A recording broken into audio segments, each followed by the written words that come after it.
Shabbat Shalom, Haverim, Shabbat Shalom, Legulan, Shabbat Shalom, meu amigo, Shabbat Shalom, minha amiga, Shabbat Shalom a todos. Estamos em mais um Shabbat, onde vamos estudar mais uma porção semanal.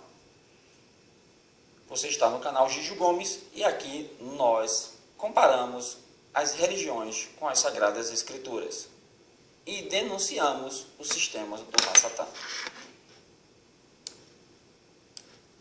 O Eterno disse para Moshe: Zahor et Yom HaShabbat leikadishor, lembra-te do dia de sábado para o santificar, para guardar, para estudar minhas instruções, para usá-lo em memória de mim. Foi para isso que o Eterno nos deu o Shabat, para que possamos estudar as suas instruções. Nós vamos estudar hoje a porção Bechukotai. Ela fica lá no livro de Vaikra, Levítico, no capítulo 28, 26, 3 a 27, 34. É os dois últimos capítulos do livro de Vaikra, de Levítico. E essa é a última porção do livro de Vaikra. O que é que nós vamos estudar hoje? Hashem deseja que todos os hebreus estudem Torá e cumpram mitzvot, cumpram os mandamentos. Não só todas as pessoas, né? Ele quer que todas as pessoas façam isso. Após Moshe terminar de ensinar as leis de oferenda, que foi a paraxá passada, né, a Bene Israel, Hashem disse-lhe: eu, Hashem, desejo que todo o povo estude, né, a Torá e cumpra as mitzvot.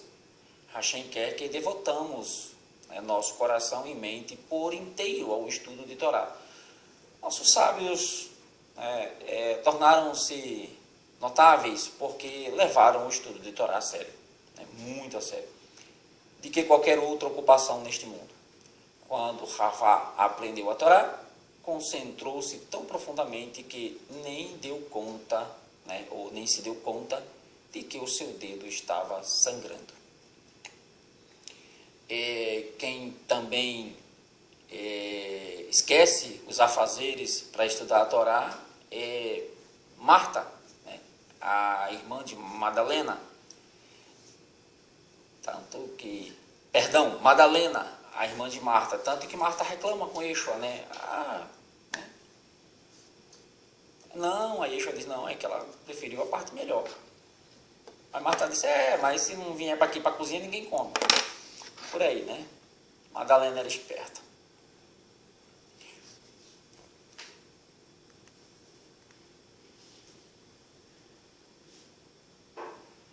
Aí vem uma midrash, né, de Rabi Akiva, né, um aprendizado de Rabi Akiva, está na momentos, né, como foi que Rabi Akiva, quem é Rabi Akiva, né, como foi que ele chegou a ser um dos grandes sábios, né, e rabi, né, da época. Né.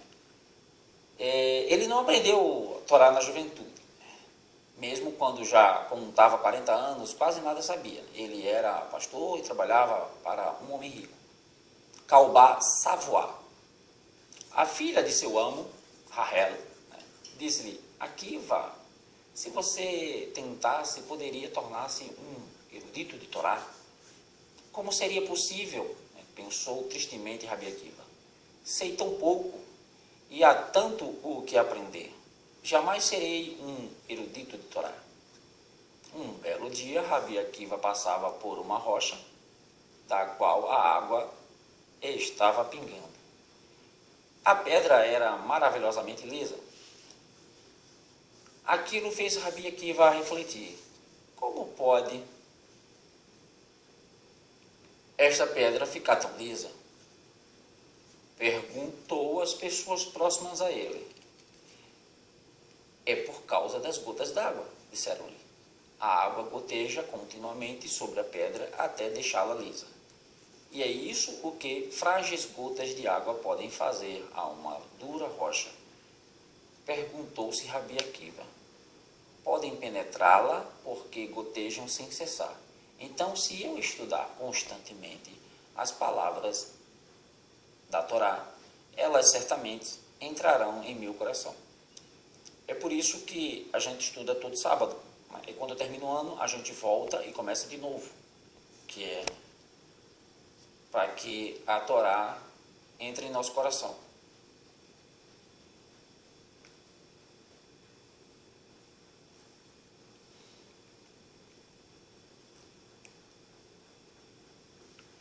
Então ele, se deu conta que se ele estudasse Torá constantemente, as palavras entrariam em seu coração. Akiva começou a estudar com todas as suas forças, não desistiu. Finalmente tornou-se um dos maiores líderes de Torá do povo judeu. Devemos aprender com esta atitude de Akiva. Nós também teremos sucesso em nossos estudos de Torá se estivermos determinados a usar toda a nossa energia e trabalho com afinco. Hashem promete nos abençoar se estudarmos e seguirmos a Torá. Essa parte aqui é bem interessante, porque ela é parecida com Deuteronômio 28, lá na frente, onde o Eterno vai falar bênçãos e maldições para aqueles que seguem instruções. Veja que Yeshua, quando ele disse assim, eu sou o caminho, a verdade e a vida. Se você encaixar os textos, você vai saber que Yeshua, ele é a Torá. Como o texto diz, o verbo se fez carne e habitou entre os homens. A Torá se fez carne e habitou entre os homens. E a luz era a Torá. Ou seja, se você seguir a Torá habitou num corpo. Foi Yeshua. Então, se você seguir a Torá, você vai estar no caminho certo. Por isso que ele disse que não veio para tirar nada. Não veio mudar nada. Hashem prometeu, se todas as pessoas estudarem Torá com energia e cumprirem minhas mitzvot, mandarei a eles bênçãos maravilhosas. As bênçãos são as seguintes, Vamos colocar aqui para a gente agilizar. As bênçãos incluem todo tipo de felicidade e êxtase, de Aleph a Tav, de A a Z no nosso alfabeto.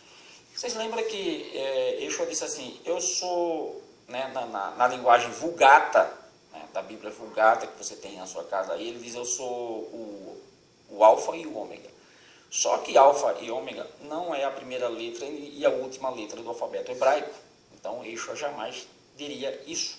Ele disse, eu sou o Aleph, que é a primeira letra do Aleph Beit, e o Tav, que é a última, O Aleph não é o A, tá? Não é A, ele é uma consoante, mas que segue um padrão de poder, dar a fonética de algumas vogais, e o Tav, que é a letra T, que é a última.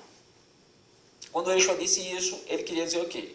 Que todas as bênçãos que estão incluídas no Aleph Beit, eu sou todas elas.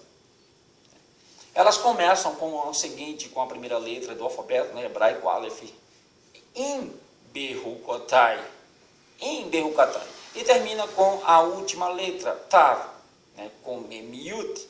Elas são concedidas ao nosso povo por cumprirem mitzvot, de Aleph a Tav, no começo ao fim. As gerações observantes da Torá, as de Moshe, Yehoshua, Davi, Shlomo, e mais tarde do rei Shinkiyahu, a gente pode pronunciar também Hizkiyahu, tá? Hizkiyahu, beneficiaram-se de boa parte das bênçãos prometidas nesta paraxá. Eram abençoados com saúde, força e vigor, chuvas na época certas, prosperidades e vitórias sobre os inimigos. O Eterno colocou o povo de Israel em um lugar tão dependente dele, que até as chuvas, se não fossem no tempo correto, seriam prejudiciais. E chuvas boas. Hoje a gente só tem chuva ruim, tá? Porque essas chuvas estão tudo batizadas, por isso que o povo está tudo pegando doença aí e colocando essas doenças todas com um nome só, Você sabe o que eu estou querendo dizer.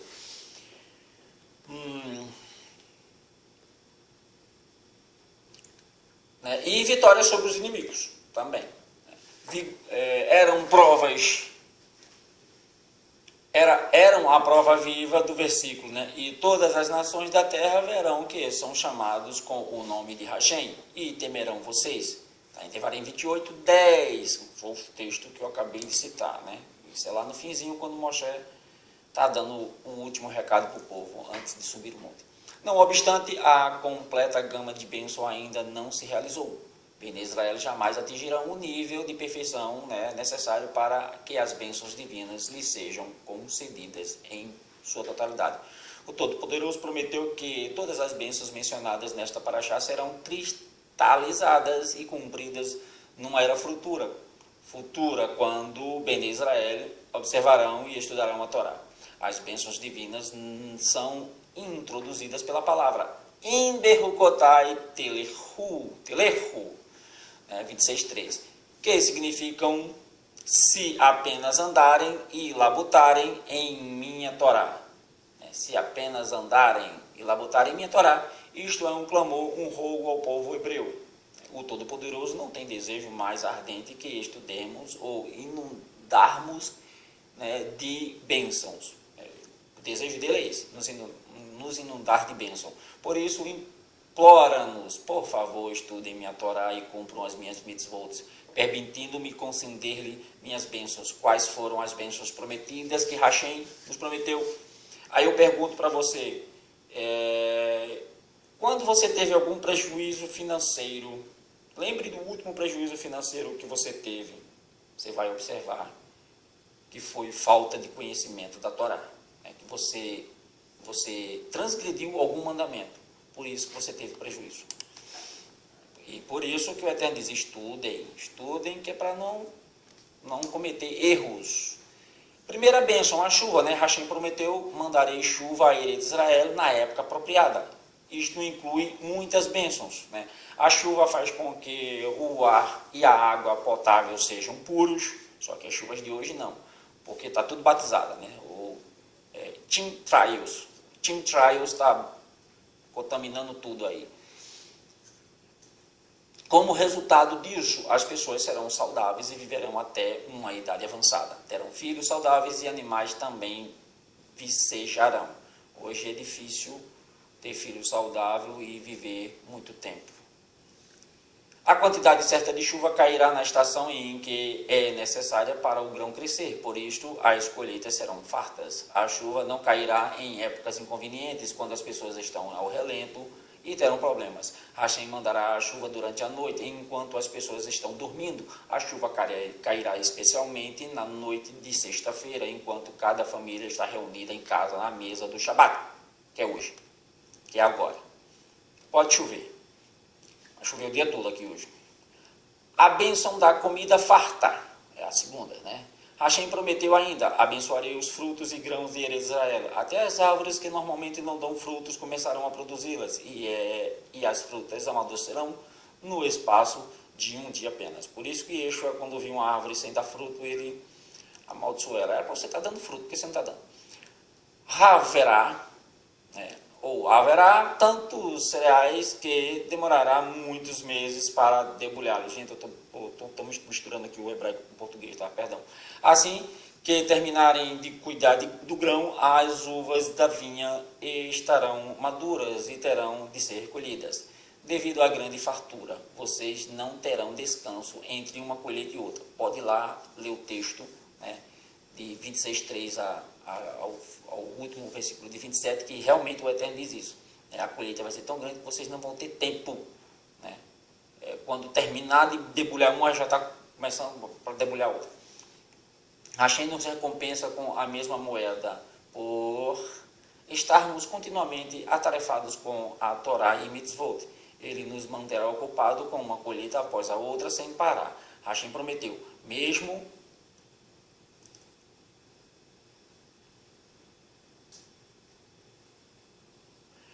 tendo muita comida, não devem comer demais. Abençoarei seus alimentos para que vocês fiquem satisfeitos mesmo após comer pouco. Isto é uma bênção, pois comer demais ou ingerir muitos doces ou comidas gordurosas causam doenças, né? Vocês poderão vencer a produção excedente. De todas as bênçãos, a principal é a de que a terra será produtiva, né? Hashem nos assegura a Bene Israel e a todos que cumprem Torá, o fato de cumprir a Torá faz com que a terra seja fértil. Hashem prometeu: se guardarem a Torá perfeitamente, a terra fará brotar sua produção. As plantas amadurecerão, as árvores frutíferas darão frutos, não haverá árvores infrutíferas, não apenas os frutos das árvores serão comestíveis, mas também seu córtex e as cascas. Terceira bênção, a paz. Apesar de a bênção anterior assegurar-nos abundância de alimentos e bebidas, essa promessa em si equivale a pouco, se não for acompanhada de outra, paz, ou seja, bonança. Não importa o quanto alguém possua, não pode usufruir a sua fortuna se não tiver em constante temor. Por isso, o Todo-Poderoso garante: eu ortogarei paz sobre a terra, e deitarás, e ninguém te fará tremer. Esta garantia é essencial para se beneficiar de todas as bênçãos anteriores. A gente vê muitos exemplos aí, né, de pessoas ricas que não têm paz e acabam caindo em tragédia. Hashem prometeu: geralmente, quando uma nação é rica, seus inimigos tentam invadi-la. Entretanto, embora Bene Israel seja abençoado com riquezas, nenhuma outra nação tentará atacá-los. Não apenas outros exércitos não lutarão contra vocês, como nem mesmo consentirei que passe pela sua terra, quando estiverem a caminho de outras batalhas. Não quero que fiquem entristecidos pela visão preocupante de soldados com armas. Literalmente, não haverá espada passando sobre Israel. Isso está lá no texto. Por exemplo, ele está dizendo aqui que mesmo que uma nação vá guerrear com outra, não vai passar pelo território de Israel. Para que Israel não fique preocupado. O Israel de hoje não está nessa situação não, né? Aí vem dizer: Israel, terra santa, abençoado Israel. Constantemente está sendo... aí diz assim: não, mas não conseguem entrar. Poxa, como não conseguem entrar? Já estão lá dentro, né? Então, Israel é dominado pelo Eterno, né? O Israel de hoje não tem nada a ver com o Eterno, não tem nada a ver com a Torá. Por isso que vive em guerra. Israel de hoje tem tudo, né? Até parada gay tem. A bênção de famílias numerosas. Hashem também prometeu: se todos os hebreus cumprirem a Torá, abençoaria as famílias, né, judias com muitos filhos, daria às crianças saúde e vida longa. Ou seja, para você também que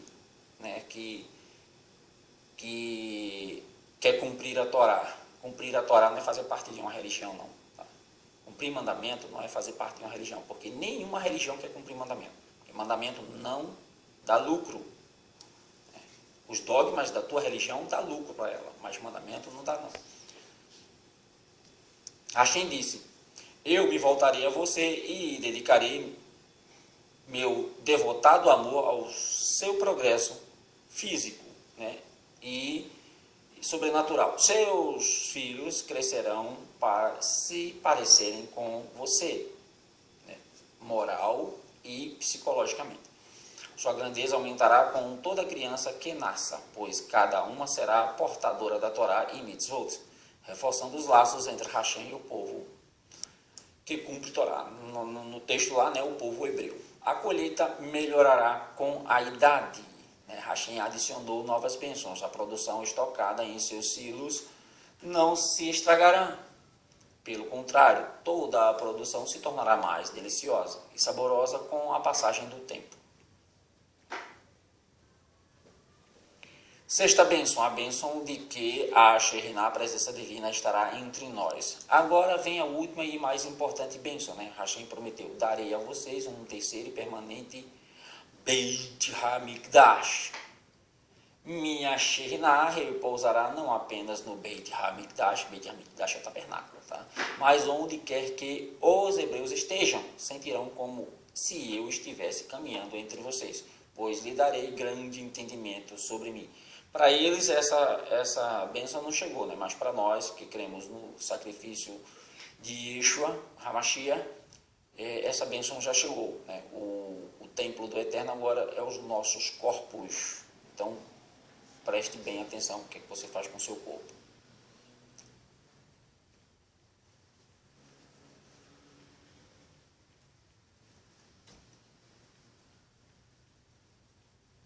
Esta última bênção, né, significa que todas as pessoas se sentirão próximas a Hashem e apreciarão sua presença.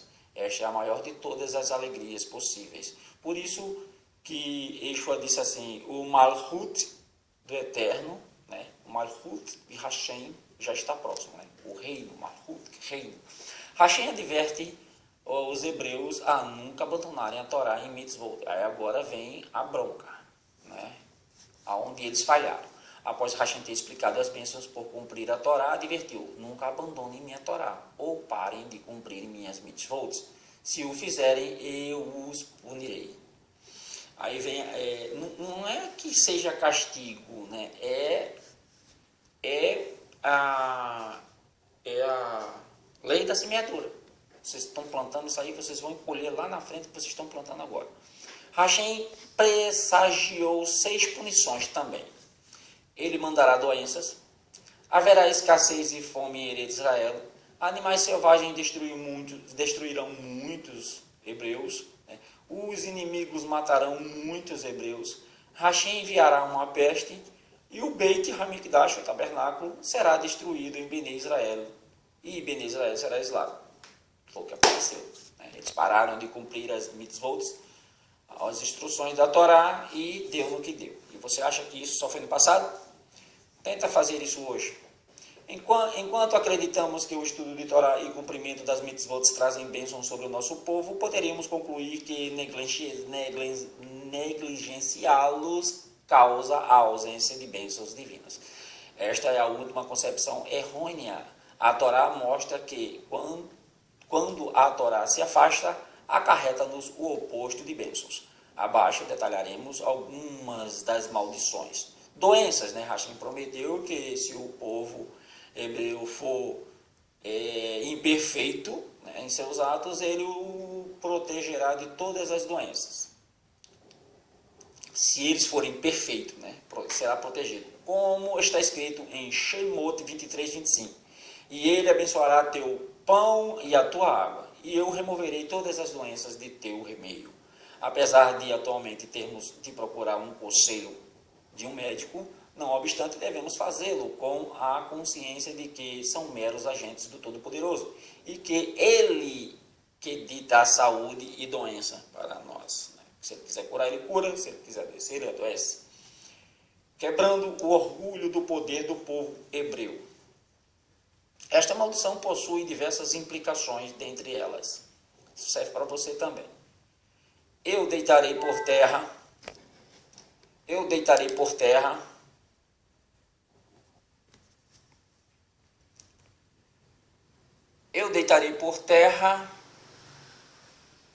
o Beit Hamikdash, que é o orgulho do seu poder. Yehezkel 24, 21, Ezequiel.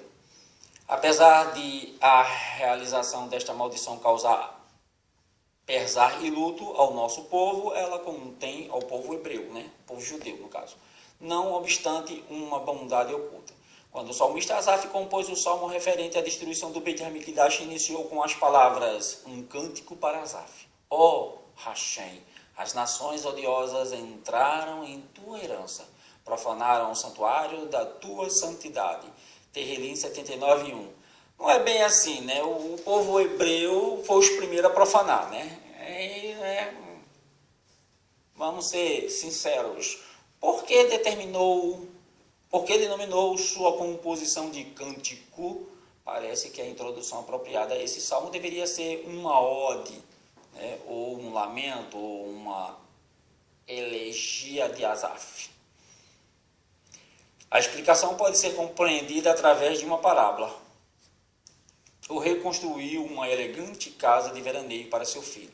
Empregou equipes de trabalhadores para embelezá-la, pintores para decorar as paredes, os padrões ornamentais, criar paisagens no jardim, fez aquele palácio, né? Um pouco depois, o filho do rei começou a circular em má companhia e sua conduta degringolou. O rei ouviu os relatos vergonhosos referentes ao seu filho e sua ira despertou. Viajou até o retiro, entrou e quebrou todas as suas colunas e esteios. Virando-se aos escravos, ordenou que a moradia inteira fosse destruída.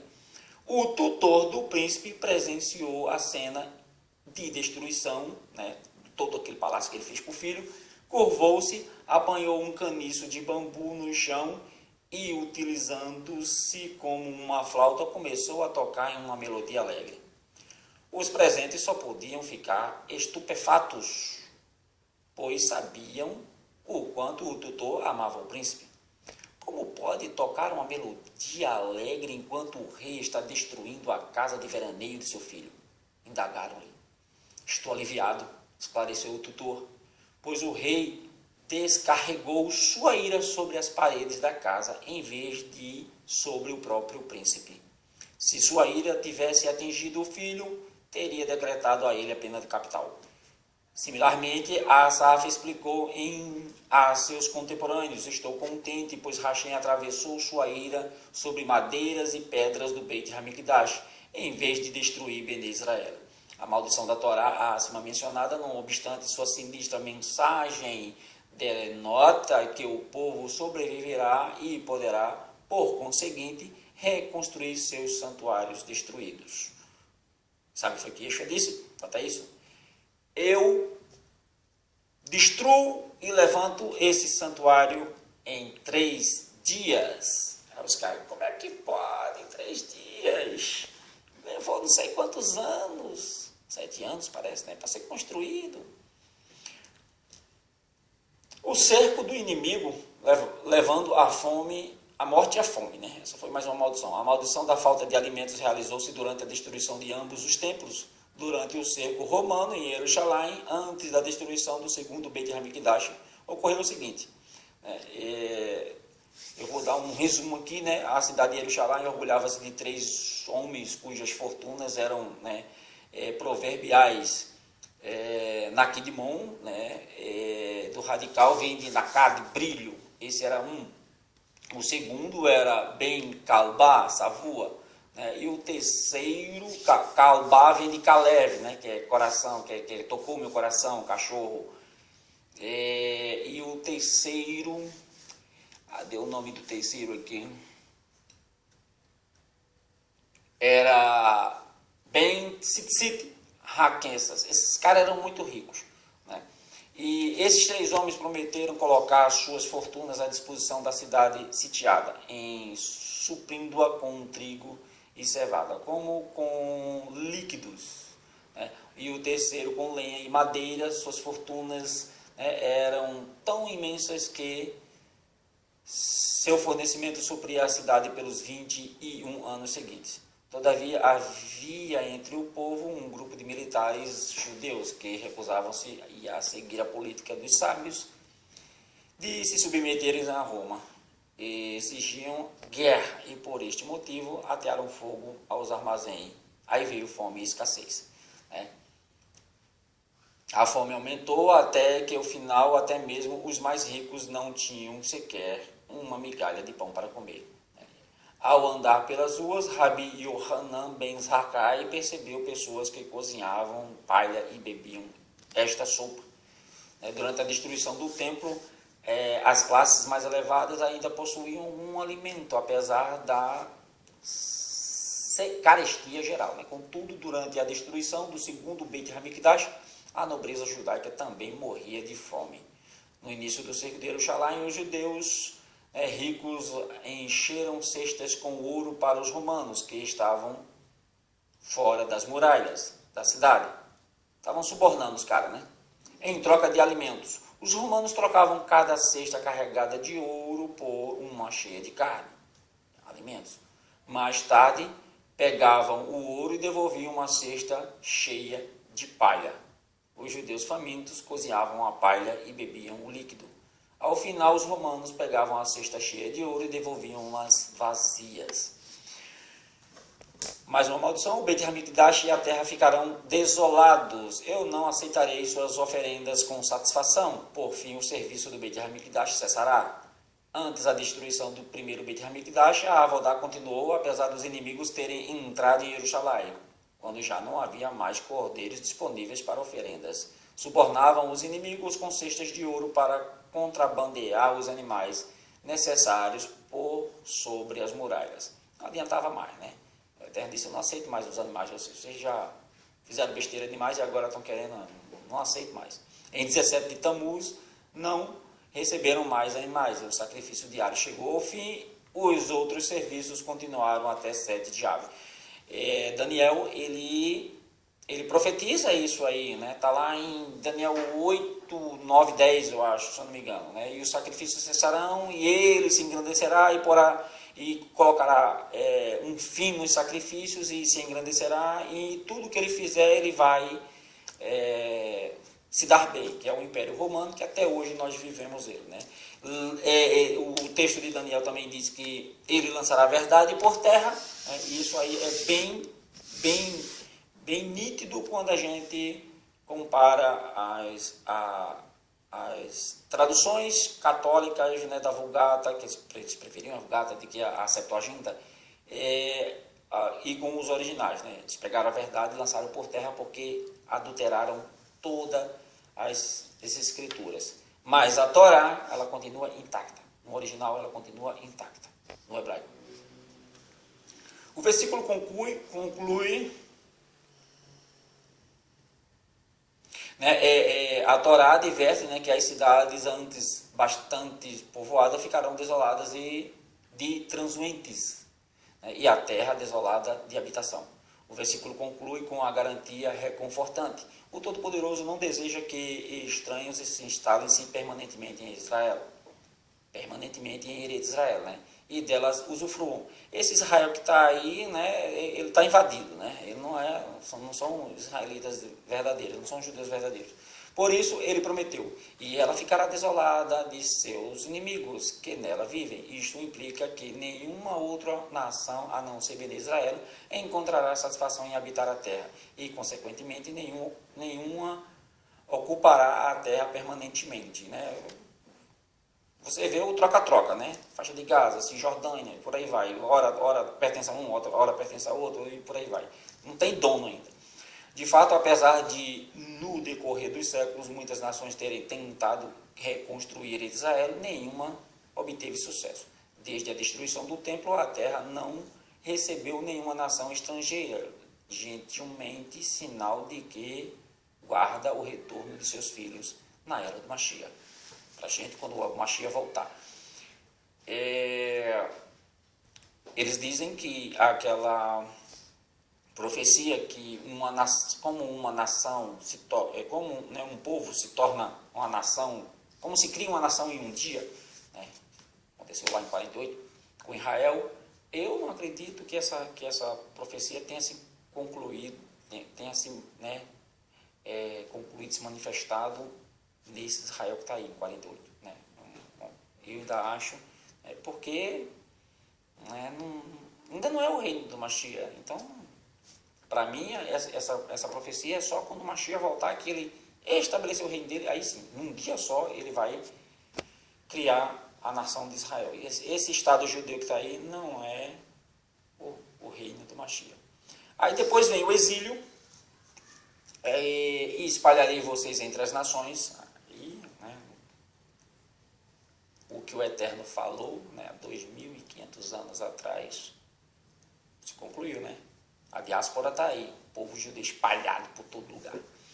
Se um povo de certa nacionalidade está exilado em outro país, geralmente instalam-se juntos. Contudo, no que tange aos judeus, o Todo-Poderoso proclamou: eu vos espalharei de maneira similar a alguém que joeira grãos e cevada. Ele sacode a bateia em todas as direções, para que nem mesmo dois caiam juntos. Do mesmo modo, ficarão separados uns dos outros. Não sei se vocês sabem, mas o Brasil ele foi colonizado por judeus, né? A história brasileira é uma mentira. Cabral, Bison, é tudo mentira, né? Quem veio para cá primeiro foram os judeus, expulsos da Europa. E, por incrível que pareça, a cada, digamos assim, vou dar um percentual aí, não quer dizer que seja real, mas a cada 5 brasileiros, 2 ou 3 são judeus, descendentes de judeus, né? Onde está a Shekhinah desde que o Beit HaMikdash foi destruído? Shekhinah, a presença do Eterno, né? Aquela presença do Eterno que tinha lá no Beit HaMikdash e no Mishkan. Quando os judeus pecaram, a presença da Shekhinah deixou o Beit HaMikdash e retirou-se para o céu. Porém, alguma parte da Shekhinah permaneceu na terra para acompanhar alguns judeus que deixaram Eretz Israel e foram levados ao exílio para a Babilônia. Quem eram os afortunados judeus a quem a Shekhinah acompanhou? Nem os juízes do Sanhedrin, nem os Kohanim, nem do Beit HaMikdash, né? Nem os Leviim, que serviam aos Kohanim, foram acompanhados pela Shekhinah, pois Hashem estava aborrecido com eles por causa das transgressões que cometeram. Isso aqui eles reconhecem. Hashem mostrou seu amor especial, porém, pelas crianças judias, porque estavam livres do pecado. Somente elas foram acompanhadas pela Shekhinah, que as protegia. Uma criança depois fica adulta, né? Parte da Shekhinah repousa para sempre no Kotel, Hamaravi, o muro ocidental em Jerusalém, que é aqueles que eles chamam Muro das Lamentações. Aquilo não é um muro, aquilo é a base do templo, né? E um dos muros do monte do templo, né? Rabait, né? Hashem prometeu que o Kotel, né? Hamaravi, jamais será destruído. Sua Shekhinah ali repousa. Assim eles entendem, né? Onde estão as 10 tribos? Essa parte aqui é muito esquisita, né? Muito esquisita. A explicação que eles dão, né? As tribos de Yehudá e Binyamin foram as últimas 2 tribos levadas para a Babilônia pelo rei Ravunedetzar, né? Ou seja, Nabucodonosor, quando da destruição do primeiro Beit HaMikdash. Nós, os judeus da época atual, somos a maioria descendente dessas tribos ou da tribo de Levi.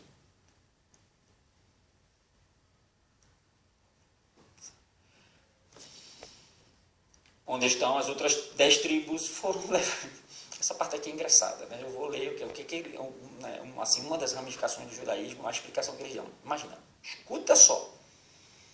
Foram levadas para fora do país mais de um século antes da destruição do primeiro Beit HaMikdash pelo rei Ashur, a Síria, né? Para onde foram?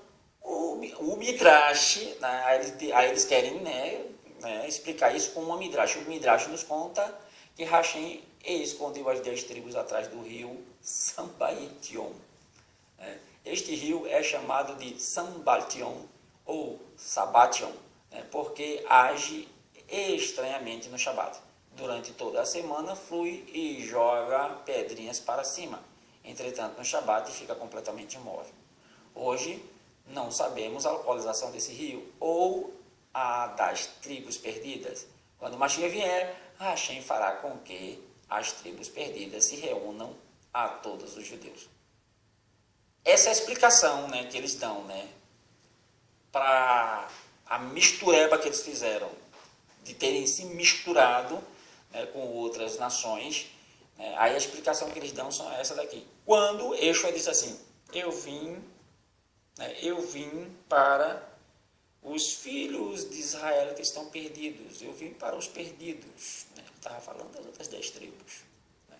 Eu vim reunir todos vocês, como uma galinha reúne seus pintinhos. Vocês não quiseram. A Shekhinah de Hashem estará conosco até a Galut, exílio, tá? Galut é exílio. A Torá continua, mesmo quando Bnei Israel estiverem em terras estranhas, não os abandonarei, enviarei meus profetas para incentivá-los a fazer techuvá. Após a destruição do primeiro Beit HaMikdash, Hashem enviou o profeta Yehezkel à Babilônia. Ele liderou o Bnei Israel a fazer techuvá. Escutaram-no e 70 anos mais tarde tiveram permissão de retornar a ilha de Israel. A promessa da proteção divina tornou-se realidade. De todas as nações antigas, apenas o povo hebreu sobrevive, ou o povo judeu, né, sobrevive. 70 anos, né? Passaram no exílio 70 anos. Foram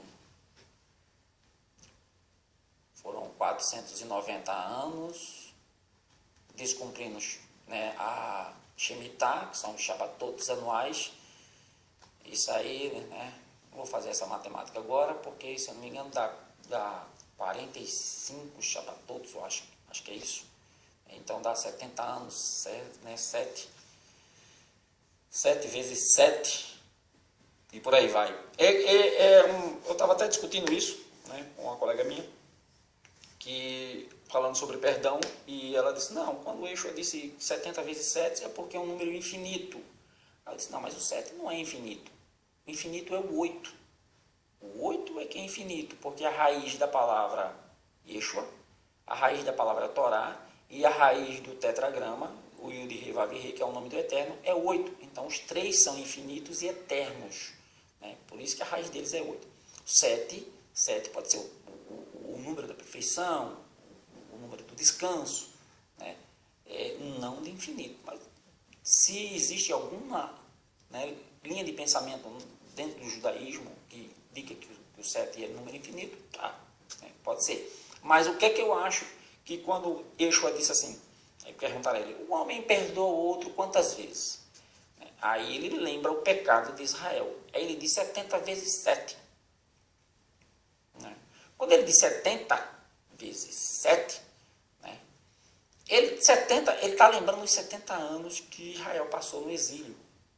Por descumprir as Shemitotes, que são o que a gente estudou na paraxá passada, né, que são os Shabbats anuais para descanso da terra.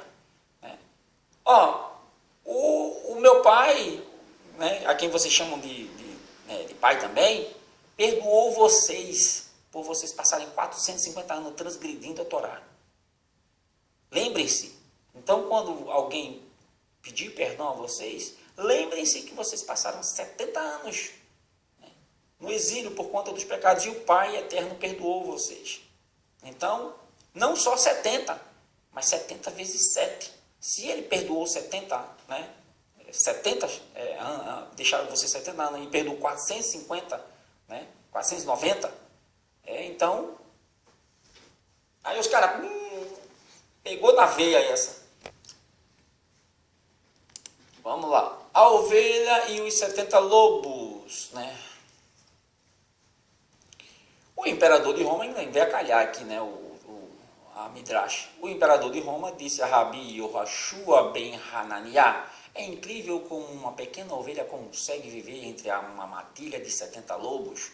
Quem são os 70 lobos? Né? 70 nações que tem no mundo, né? E Israel é a ovelhinha.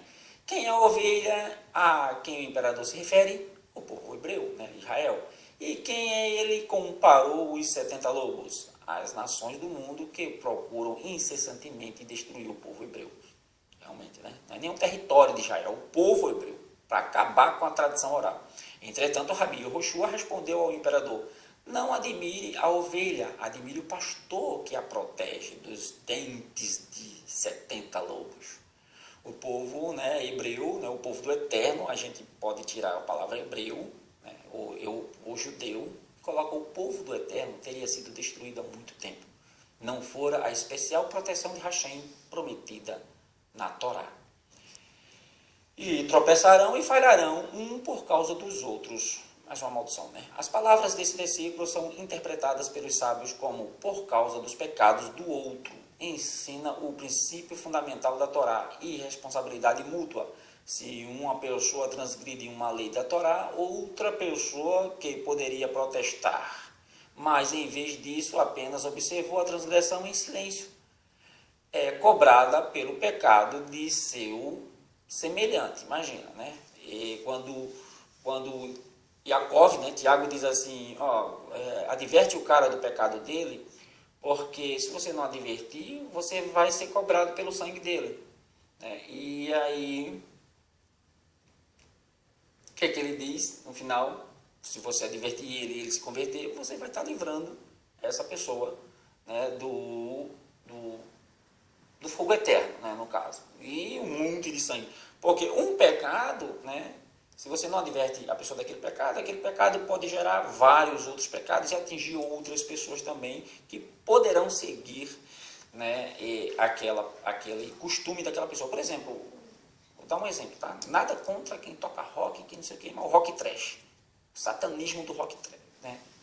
Do rock. E aí o cara cantou e resolve cantar isso. Aí eu vou e dou com o rapaz, não canta isso não.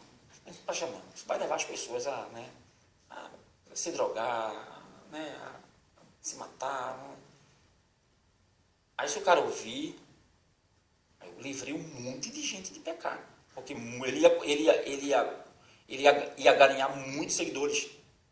Né? Então eu livrei muito sangue. Mas se ele não ouvir, eu fiz minha parte. Né? Eu fiz minha parte. Então, lavei minhas mãos, aí é com ele, né?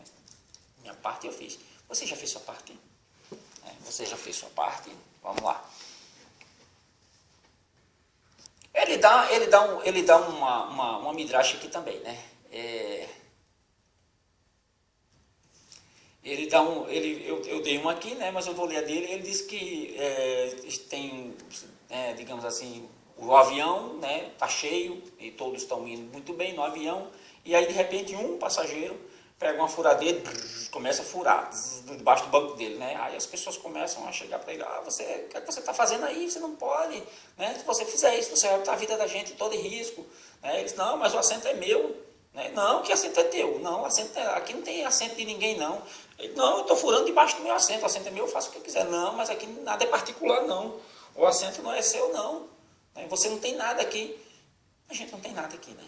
A gente não tem nada aqui. E aí, né, se você furar aí, todo mundo vai morrer. Mais ou menos isso. O consolo e promessa para a nossa época. Né? O Todo-Poderoso declara, no exílio não permitirei que os judeus assimilem, ou os hebreus, né, assimilem-se completamente. Se imitarem os hábitos dos vizinhos não judeus, eu os forçarei a reconhecer minha autoridade. Se então confessarem seus erros e voltarem a mim imediatamente, eu terei compaixão e os redimirei pelos méritos de seus antepassados. Hashem promete, se os hebreus fizerem Teshuvá, terminarei imediatamente seu exílio. Se não fizerem Teshuvá, terminarei seu exílio quando chegar a época apropriada. E lembrarei minha aliança com Yaakov, e também com minha aliança com Isaac, e também com minha aliança com Avraham. Lembrarei e me lembrarei da terra. 26:42. Apesar de nossos patriarcas não serem mencionados explicitamente, sua memória também está incluída. Seu mérito também é necessário para que sejamos redimidos. As matriarcas estão indicadas através das palavras et, né, que acompanham o nome de cada patriarca. Et significa junto com, significando que Hashem se lembrará daqueles que acompanharam os patriarcas nominalmente, as matriarcas, né, são as mulheres desses homens. Finalmente, Hashem afirma que se lembrará da terra, porque Hashem também se lembrará da terra. Nossos patriarcas e Eretz Israel estão ultimamente ligados. Viver lá ajudou a alcançar a perfeição. A terra que desempenhou papel tão importante em suas vidas é mencionada onde quer que eles estejam, ou sejam. E não anularei minha aliança com eles. Tá, gente, veja só. O Eterno diz aqui, não anularei minha aliança. Aí vem o cristianismo, né? A graça, e diz que Yeshua, no caso Jesus, né, fez uma nova aliança. Peraí, e onde é que fica a aliança que o Eterno fez, que ele disse que não vai anular? Presta atenção. O Eterno, ele fez uma aliança.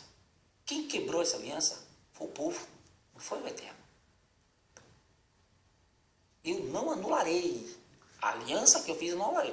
O papel que eu assinei, eu não vou riscar. Está aqui, ó. Agora, vocês não cumpriram, vocês não fizeram a parte de vocês. O que é que eu posso fazer? Renovar a aliança. Vamos renovar a aliança. Foi o que o Eterno fez quando mandou o nosso Salvador, Yeshua HaMashiach. Ele renovou a aliança, renovou um ato de misericórdia, perdão e bondade para conosco. Renovou a aliança. A aliança continua a mesma. Os mandamentos continuam o mesmo. A aliança é cumprir os mandamentos. Yeshua veio ensinar a gente a cumprir os mandamentos. E nós responderemos: se não fosse pela Torá que nos deixaste, há muito tempo teríamos sucumbido às pressões dos não-judeus, como declarou o rei Davi no Terrelim. Se não fosse pela sua Torá, que é o meu prazer, teríamos perecido na minha miséria. Terrelim, Salmo, né? 119, 92. Aí tem um versículo, né?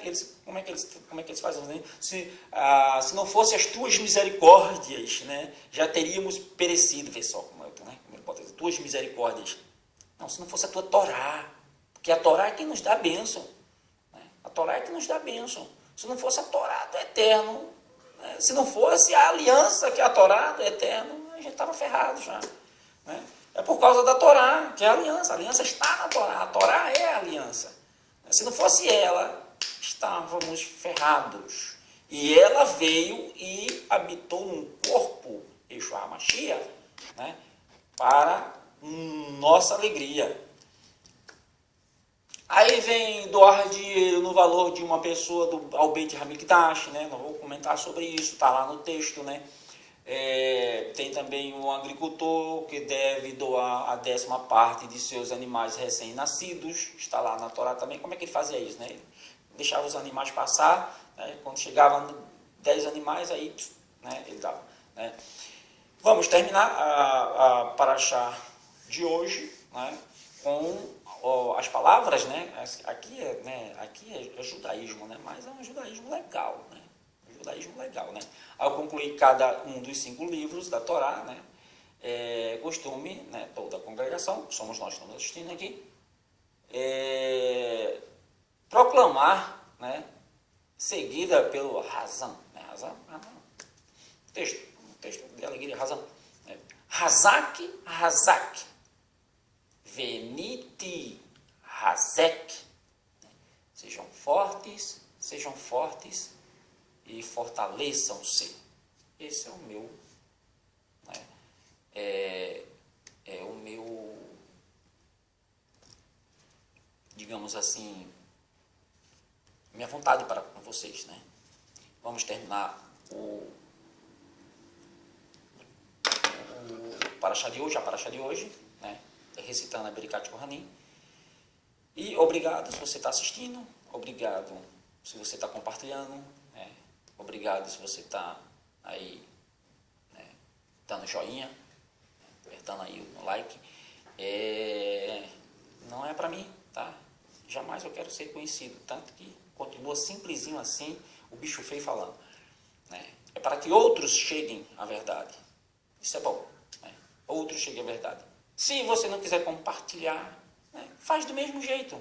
Né? Pega aí tudo que eu falei, se não gostou do que eu falei, modifica, faz o que quiser, aí é contigo. Né? Eu aqui não faço propaganda de religião nenhuma. Mostro a Torá para as pessoas. Quer estar no Olam Rabá, no mundo vindouro, cumpre o mandamento, segue a Torá. E foi esse o caminho que Yeshua, né? A Torá é luz, ela indica o caminho. Esse que o texto diz. Né? A Torá, Davi diz assim, a Torá ela é perfeita, ela transforma o tolo em um sábio. A Torá de Adonai é perfeita, as instruções de Adonai é perfeita, transforma o tolo em um sábio. Vamos recitar Bericat Kohanim e terminar por hoje. Yivarichecha Adonai veish miricha Yair Adonai panav elecha vihuneka Yitzhar Adonai panav elecha veyatzelecha Shalom. Essa Bericat Kohanim, daqui uns dias a gente vai estudar ela, tá? Aí em Números, mais para frente um pouquinho a gente vai estudar ela. Números, se eu não me engano, 6. A próxima paraxá ou depois da próxima. Depois da paraxá Bamidbar. Vedetut et haimet teshaher et he. Conhecereis a verdade e a verdade vos libertará. Elohim melech neman, Elohim é rei fiel. Esse é o significado de amém. E se assim o Eterno permitir, estaremos aqui no próximo Shabbat. MC Hashem. Shabbat Shalom. Obrigado. Até mais. Beijo. Tchau. Abraço.